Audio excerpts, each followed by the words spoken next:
بسم اللہ الرحمن الرحیم۔ آج جیسے آپ کو معلوم ہے ہماری کابینہ کا اجلاس ہوا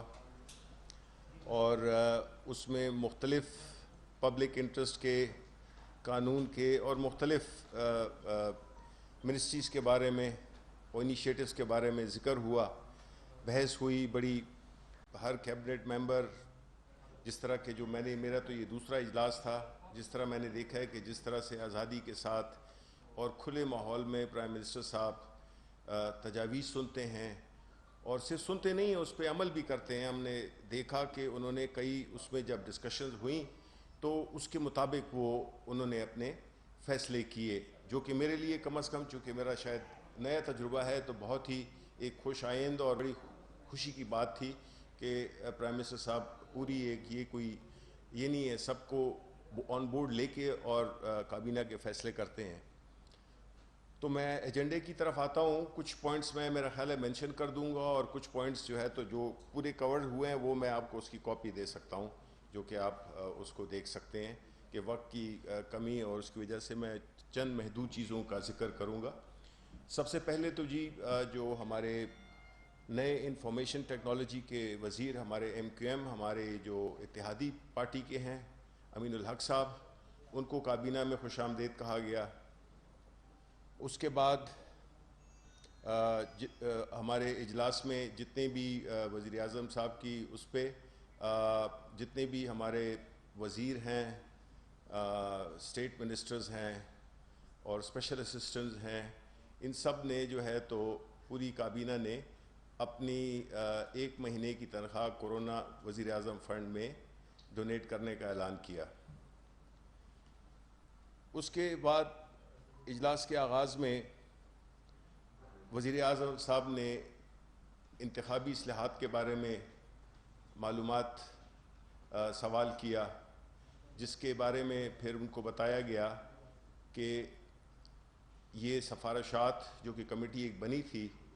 انہوں نے اپنی سفارشات جو ہے تو وہ لاء منسٹری کو دے دی ہیں، کیونکہ پرائم منسٹر عمران خان چاہتے ہیں کہ جو الیکشن کا عمل ہے وہ اتنا شفاف ہونا چاہیے کہ اس پہ کوئی انگلی نہ اٹھا سکے، وہ بالکل غیر جانبدار ہونے چاہیے،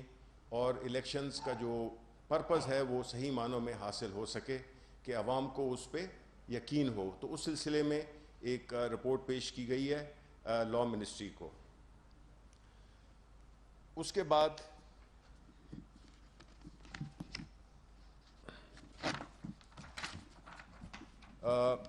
کابینہ ڈویژن میں جو تعیناتیوں کی ایک سپریم کورٹ کی ڈائریکشن پہ ہم نے کہا تھا، تمام منسٹری سے ریکویسٹ کی تھی کہ جو بھی کابینہ کی اپروول کے بغیر جو تعیناتیاں ہوئی ہیں پچھلی حکومتوں میں، ان کی تفصیل جو ہے تو وہ پیش کی جائے، جس میں کہ تقریباً 6-7 ڈویژنز نے تو اپنی رپورٹ پیش کر دی، اور باقی جو ہے تو ان کو ایک ٹائم لیمٹ دی گئی کہ اس عرصے کے دوران جتنی بھی، تو فی الحال جو 6-7 ڈویژن جن کے بارے میں جنہوں نے اپنی رپورٹ پیش کی، اس میں 76 افراد کی ایک قسم کی غیر قانونی بھرتی تھی۔ اس کے علاوہ جو کابینہ جو بھی فیصلے کرتی ہے تو ظاہر ہے کہ اس کی امپلیمنٹیشن کو بھی دیکھا جاتا ہے کہ اس کی امپلیمنٹیشن کس طرح سے ہو رہی ہے اور کس حد تک ہو رہی ہے۔ وہ امپلیمنٹیشن رپورٹ بھی پیش کی گئی، جس میں جو کابینہ میں جو فیصلے ہوئے تھے وہ تقریباً 1376 کے قریب تھے، جس میں کہ 86% چیزوں پر عمل درآمد ہو چکا ہے، جبکہ 7% یعنی 114 پر عمل درآمد جاری ہے۔ پرائم منسٹر صاحب نے ایک اور پوائنٹ ریز کیا، جس میں کہ ان کا لگتا تھا کہ وہ کس قدر ان کو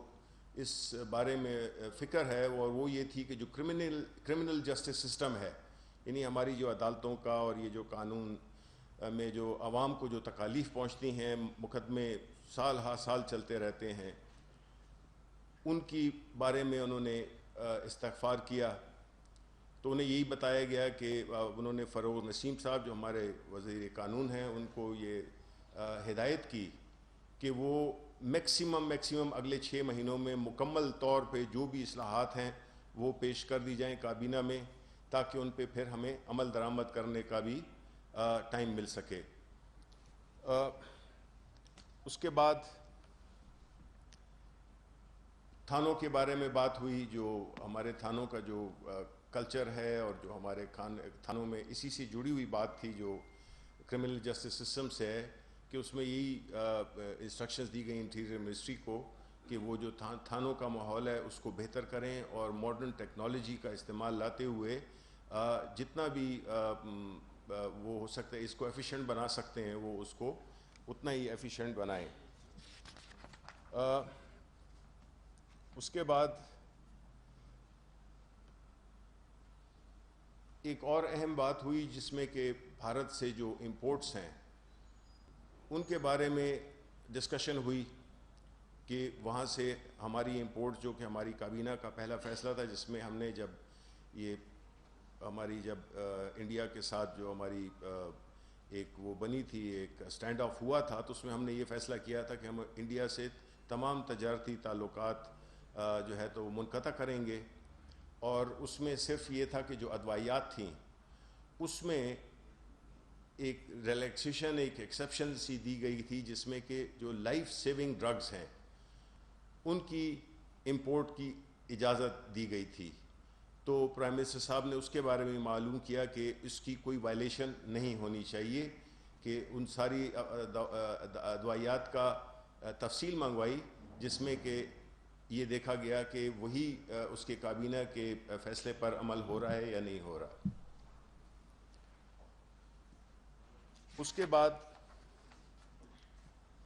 ایک کابینہ نے Pakistan audit and account service کے گریڈ 20 کے افسر نوید اصغر چودھری کو ممبر فائنانس وابڈہ تعینات کرنے کی منظوری بھی دی، اور اس کے بعد کابینہ نے قومی کمیشن برائے اقلیت کی تشکیل نو کی بھی باضابطہ منظوری دی۔ آخر میں جو کابینہ نے کورونا وائرس کے تناظر میں جو عوام کو ریلیف فراہم کرنے کے وزیر اعظم پاکستان کورونا ریلیف فنڈ کے حوالے سے پاکستان اخوت اور اخوت USA کے مابین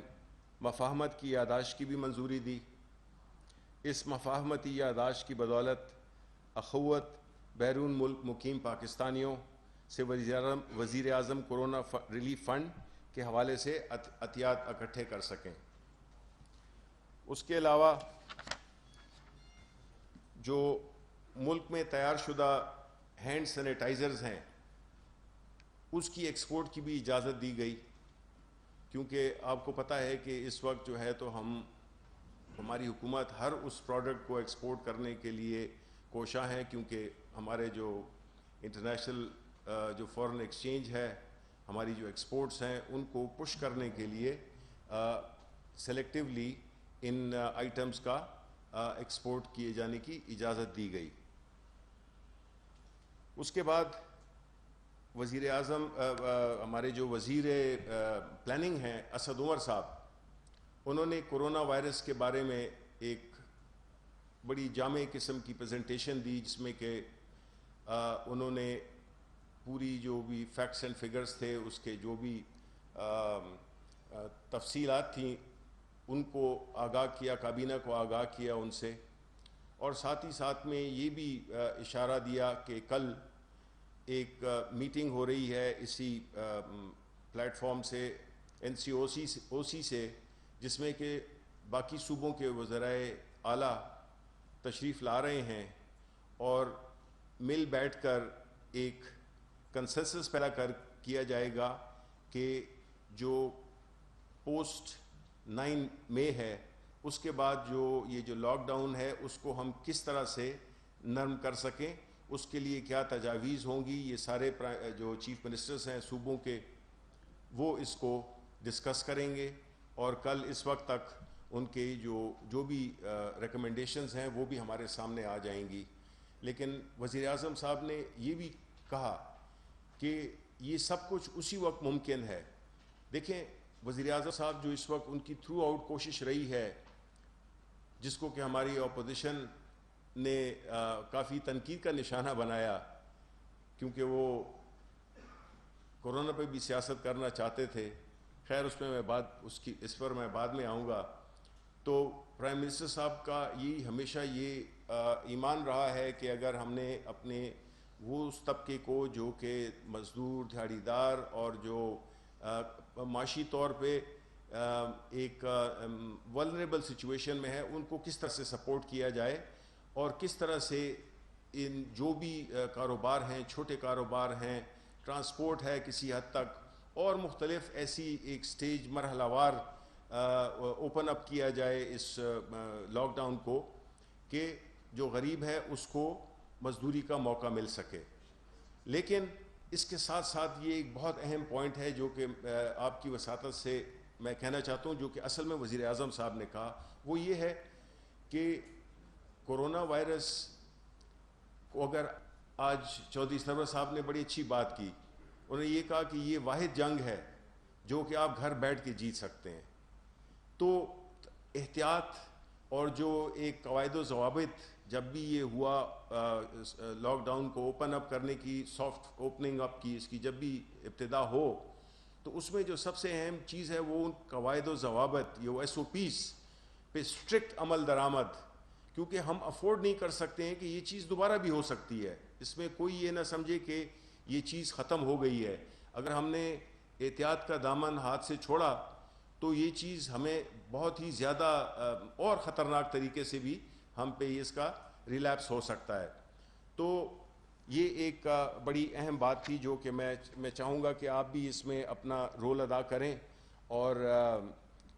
اس میں جو عوام ہیں ان تک آگہی ان کی کریں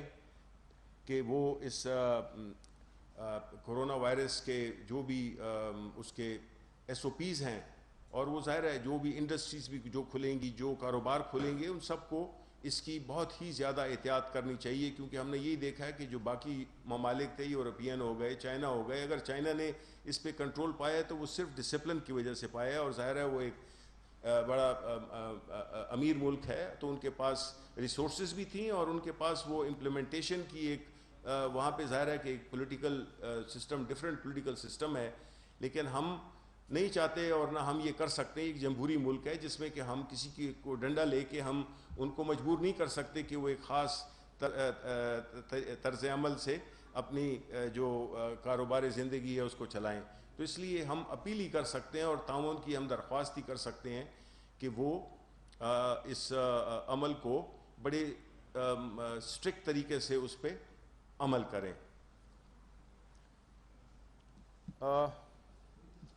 دوسری بات جو تھی وہ ظاہر ہے کہ وہ انہوں نے جو ہماری معاون خصوصی ہیں سماجی تحفظ کی ڈاکٹر ثانیہ نشتر نے، انہوں نے بھی کابینہ کو جو مستحق افراد کے جو اب تک انہوں نے کیش پیمنٹس کر چکی ہیں، جو کہ تقریباً اب 80 لاکھ خاندانوں، معذرت چاہتا ہوں، موجودہ 40 لاکھ افراد کے ساتھ ساتھ موجودہ دور میں تقریباً 80 لاکھ خاندانوں کا اضافہ کیا گیا ہے، جن کو احساس پروگرام کے تحت مالی معاونت دی جا رہی ہے. اور یہ سارا جو پروسیس ہے وہ بڑے ہی شفاف اور بڑے آرگنائز طریقے سے ہو رہا ہے. تو آج کابینٹ نے منظوری دیا اور وہ آپ نے بات ہی نہیں کی اقلیتی کمیشن کی، اتنی بڑی پورے ملک کے اندر قادیانیوں کے حوالے سے بحث چل رہی ہے، اور پھر اس کے بعد آپ نے یہ بھی کیا کابینٹ میں ڈسکس ہوا کہ کیوں ایسا ایشو اٹھایا گیا اور اس کا پھر تدارک کیسے کیا آپ نے؟ اگر آپ چاہتے ہیں ابھی میں نے ایک دو باتیں کرنی تھی کل کے حوالے سے، اس کے بعد میں اس کا آپ کا جواب دے دیتا ہوں. میں اس میں ذرا ذکر کرنا چاہوں گا کہ میں نے دیکھا ہے 1-2 روز سے پیپلز پارٹی اور مسلم لیگ نون کے جو اسپوکس پرسن ہیں وہ مختلف کانفرنسز اور بیانات دے رہے ہیں. پہلے تو مریم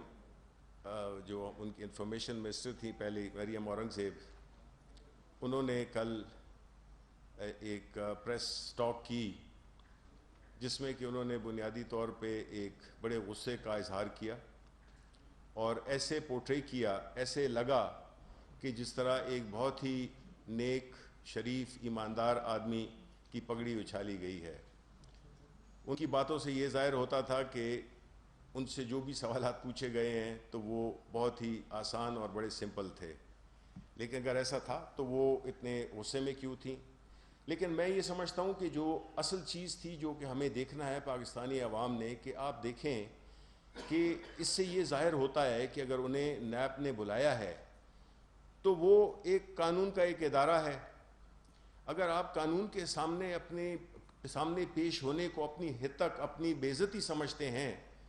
تو اس کا مطلب ہے کہ آپ کو قانون کا کوئی پاس تو ہے ہی نہیں، اور وہ ہمیں پتہ تھا کہ ان کو کوئی قانون کا پاس نہیں ہے، کیونکہ اگر ان کو اس چیز کا احساس ہوتا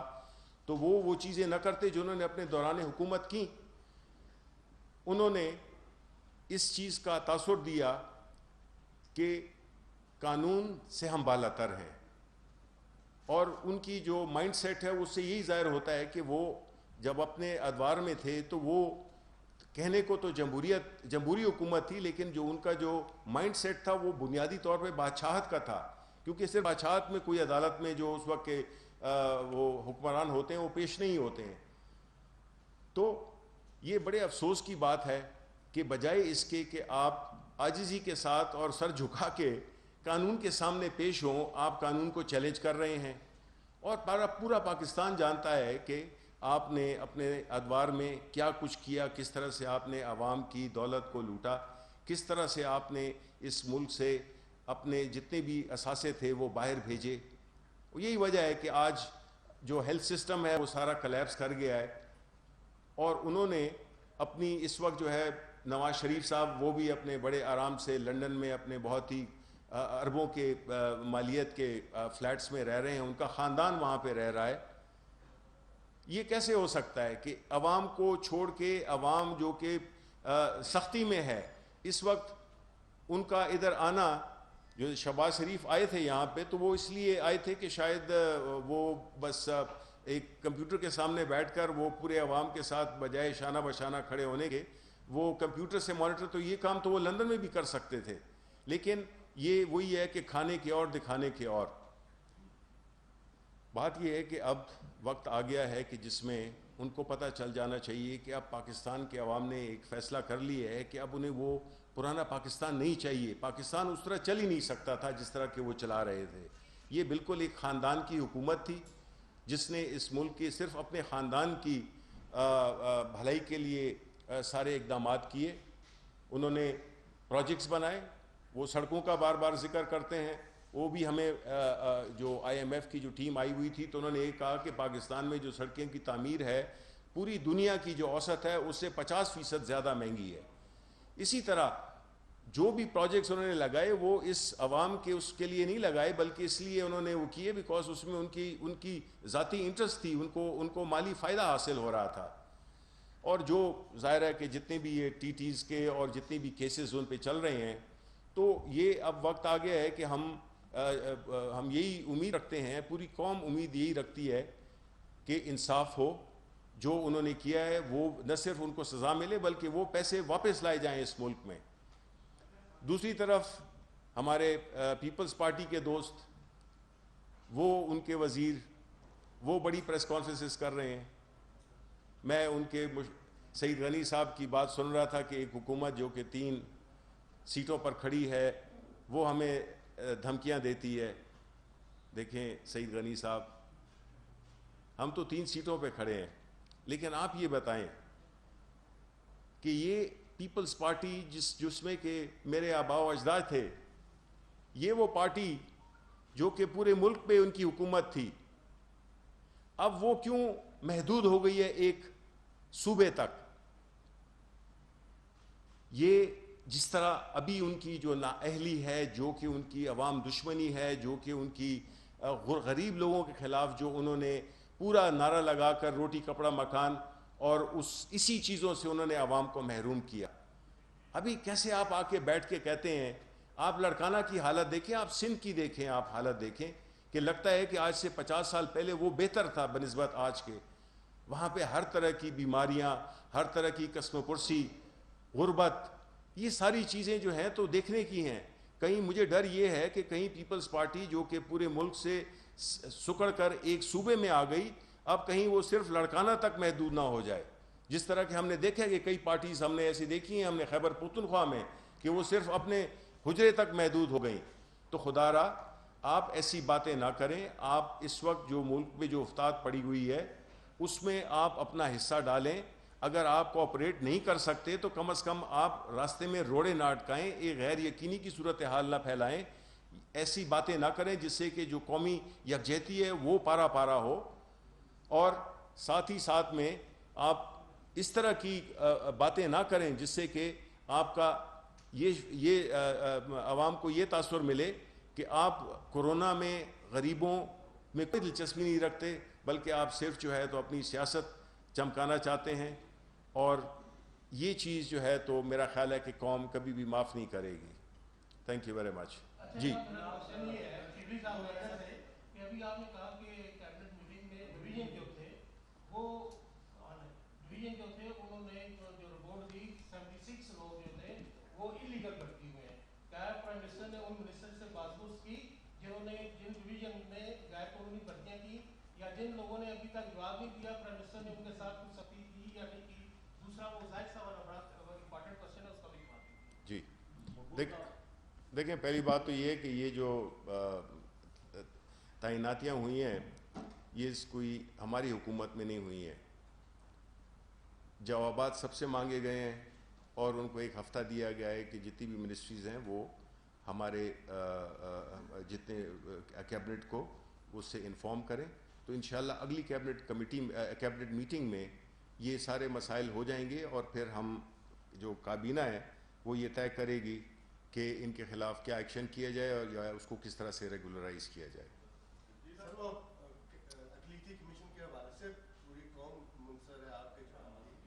کہ یہ ایسا رنڈر کیوں ہوا اور کیوں سوچ ایسی کیبنٹ میں آئی کہ ایک قادیانی کو آپ لوگ بنانے چلے تھے ممبر اقلیتی کمیشن. اور آج جو منظوری ہوئی ہے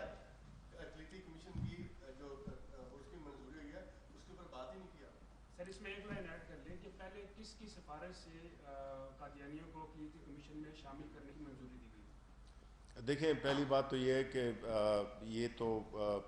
ایسے کوئی بات تھی نہیں. ویسے اس میں نے بھی اخباروں میں پڑھا تھا، لیکن عملی طور پہ میں نے یہی دیکھا کہ اس معاملے میں کوئی بھی ہماری کیبنٹ کا کوئی ایسا ممبر نہیں تھا جو کہ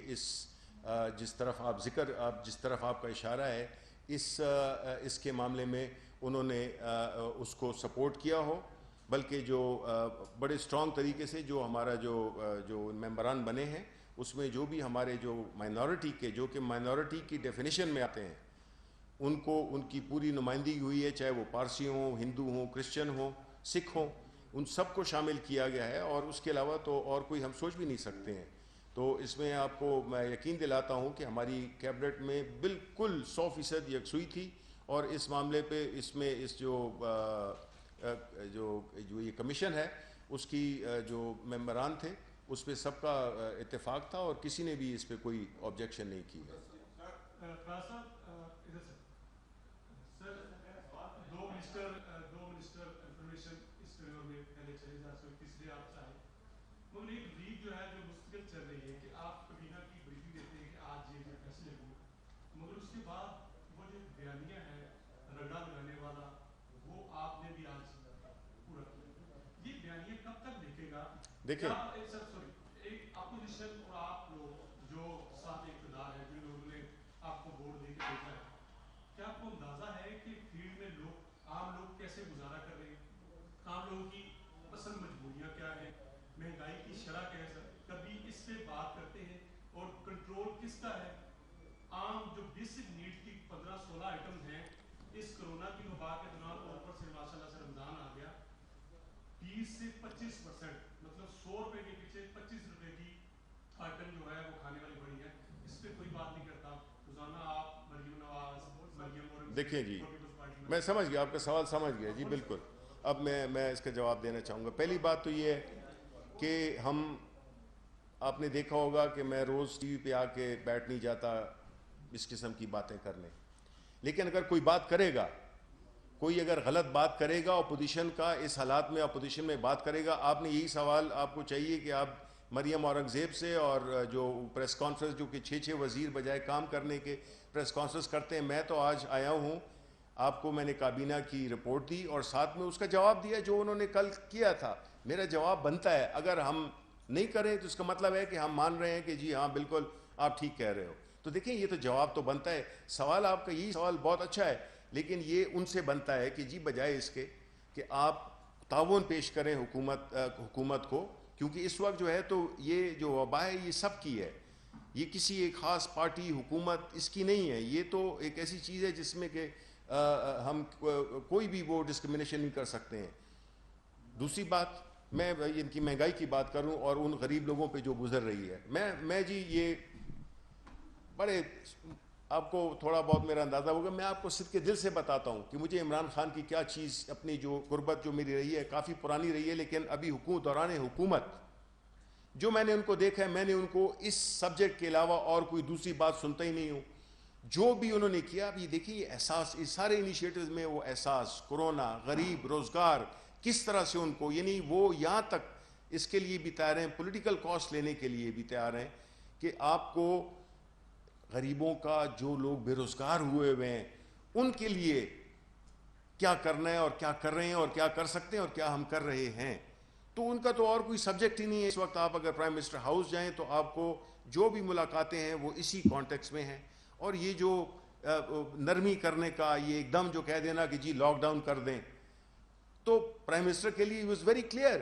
انہوں نے کہا کہ اگر ہم لاک ڈاؤن کر دیں گے تو کتنے دنوں کے لیے کر دیں گے, 5 دن کے لیے, 6 دن کے لیے, اس کے بعد کیا ہوگا؟ غریبوں کو, جن لوگوں کی بات آپ کر رہے ہیں کہ ان کو کھانا کیسے ملے گا, ان کو روزگار کیسے ملے گا؟ تو یہ وہ چیزیں ہیں. مہنگائی جہاں تک آپ کہتے ہیں, دیکھیں جہاں تک کہ مہنگائی کے فگرز کا تعلق ہے, میں مانتا ہوں اوور آل تو انفلیشن نیچے آئی ہے, 8.5 پہ تقریباً آ گئی ہے. اور ابھی پیٹرول کا جو افیکٹ ہوگا وہ بھی, پیٹرول میں جو ہم نے دی ریلیف دی ہے 30 روپے پیٹرول میں اور تقریباً 42 روپے ڈیزل میں, یہ ساری چیزیں امپیکٹ کریں گی. اور باقی آپ کو پتہ ہے کہ ہمارا الحمدللہ ایک مسلمان ملک ہے, جبکہ آپ کرسچن ملکوں میں جائیں تو ادھر جو کرسمس ہوتی ہے اس میں چیزیں آسان ہوتی ہیں. ہم چونکہ اپنے آپ پہ بڑا فخر کرتے ہیں, ہم دیکھیں تو ہم چیزیں مہنگائی رمضان ہی میں کرتے ہیں. یہ تو ہمارا ایک معاشرے کا ایک بدقسمتی سی ایک حقیقت ہے کہ ہم نے ہر اس میں جب کبھی اس طرح کی سچویشن آ جائے تو قیمتیں بڑھا دیتے ہیں. تو حکومت اس کی بالکل وہ کنٹرول بھی کر رہی ہے, لیکن یہ ایک ہمارے پورے ایک معاشرتی مسئلہ بھی ہے. سوری جی, ایک بزرگ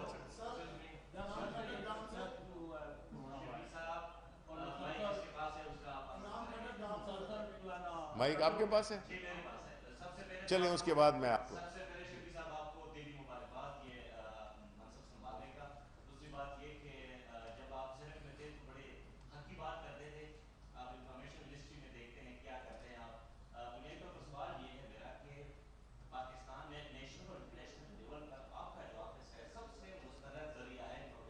جی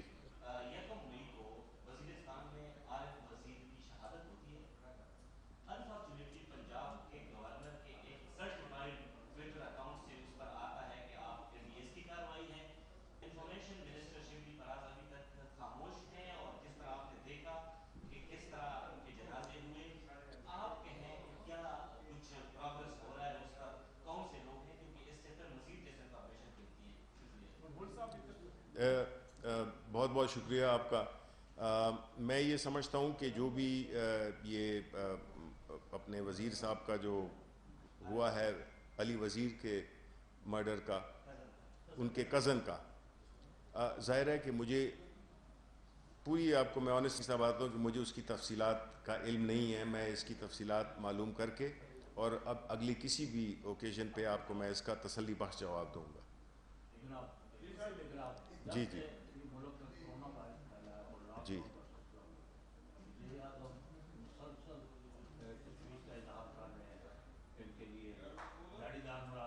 جی جی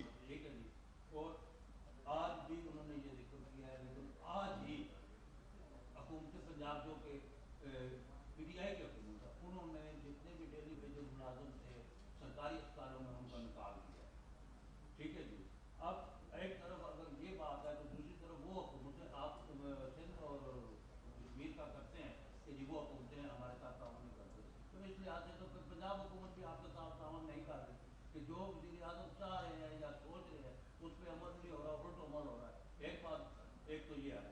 دوسری بات یہ ہے کہ آج ہم چاہ رہے ہیں، میرا تعلق علاقائی اخبار سے ہے، ہم چاہ رہے ہیں کہ پچھلے 1.5-2 مہینے سے ہمارے اشتہارات وغیرہ بند کی ہوئے ہیں اور لوگ پریشان ہیں. تو مہربانی کریں آج اپنے پورے اختیارات استعمال کرتے ہوئے جہاں یہ اعلان کر کے اشتہار. دیکھیں میں آپ کو بتاتا ہوں، میں چھوٹا سا جواب آپ کو دوں گا. اس مسئلے پہ ہماری پوری میٹنگز بھی ہو چکی ہیں. کل ایک آخری میٹنگ ہماری رہتی ہے اور اس میں یہ ساری چیزیں بالکل واضح ہو جائیں گی، اور ہم یہی چاہتے ہیں کہ یہ عید سے پہلے یہ چیزیں ہوں. میری ذاتی کوشش یہی ہے کہ عید سے پہلے یہ سارے جو آپ کے جو مسئلے ہیں جو جس کا ذکر آپ کر رہے ہیں یہ انشاءاللہ حل ہو جائیں گے.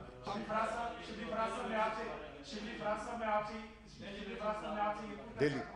میں آپ سے یہ پوچھنا چاہتا ہوں کہ اس وقت جو پاورفل اور طاقتور ویپن ہے وہ سوشل میڈیا، اسی کے میں سوشل میڈیا پہ مجھے دوستوں نے کہا کہ اگر آپ منسٹر صاحب سے یہ پوچھ لیں، میں سوشل میڈیا پہ آپ سے سوال کرنے لگا ہوں. انہوں نے یہ سوال کیا ہے کہ جب کوئی عام پاپولیشن کوئی متاثر ہوتی ہے کورونا سے تو ان کا پورا علاقہ سیل کر دیا جاتا ہے 20 سے 1 مہینے کے لیے. انہوں نے یہ سوال اٹھایا ہے کہ گورنر متاثر ہوا سیل، اسپیکر قومی اسمبلی متاثر ہوا اور ایک منسٹر متاثر ہوا. کیا منسٹر کالونی کو سیل نہیں ہونا چاہیے تھا، اور کیا گورنر ہاؤس کو سیل نہیں ہونا چاہیے تھا، اور کیا اس وزیر کے علاقے کو سیل نہیں ہونا چاہیے تھا؟ اور آپ نے پارلیمنٹ کو کیوں لاوارث چھوڑ کے آج سینیٹائزر بھی سارے پارلیمنٹ ہاؤس کے خالی تھے؟ Thank you sir. کوئکلی جی میں آپ کو اس کا جواب دوں کہ جہاں تک کہ اس کا جس کی بات آپ ٹیسٹنگ کی کر رہے ہیں، سوشل میڈیا کی بات کر رہے ہیں، میں پہلے تو آن اے لائٹر نوٹ میں آپ کو بتا دوں کہ میں نے خود کل کورونا کا ٹیسٹ کرایا تھا اور الحمدللہ آج ہی اس کا نتیجہ مجھے رزلٹ ملا ہے. تو میں مطلب ہے کہ وہ میں نے یہ ایک بات ذکر کر دی ہے آپ سے. لیکن جہاں تک اسپیکر صاحب کا تعلق ہے یا گورنر صاحب کا تعلق ہے، ظاہر ہے کہ وہ اپنے گھر میں ہی کوارنٹائن ہو گئے ہیں، اسی طرح گورنر صاحب بھی. تو مقصد تو اس کا جی یہ نہیں ہے کہ کون کس جگہ پہ ہے، مقصد تو یہ ہے کہ اس پورے جو علاقہ ہے، اب گورنر ہاؤس ہے اس کو کر دیا، وہ جو گورنر ہے وہ کوارنٹائن ہو گئے، اسی طرح اسپیکر صاحب بھی ہو گئے. دیکھیں بعض اوقات اس قسم کی چیزوں میں یہ ایک ایسے مسئلے سے ہم نبرد آزما ہیں کہ یہ پہلے کبھی بھی نہیں ہوا تھا. اس کسی بھی ہماری جو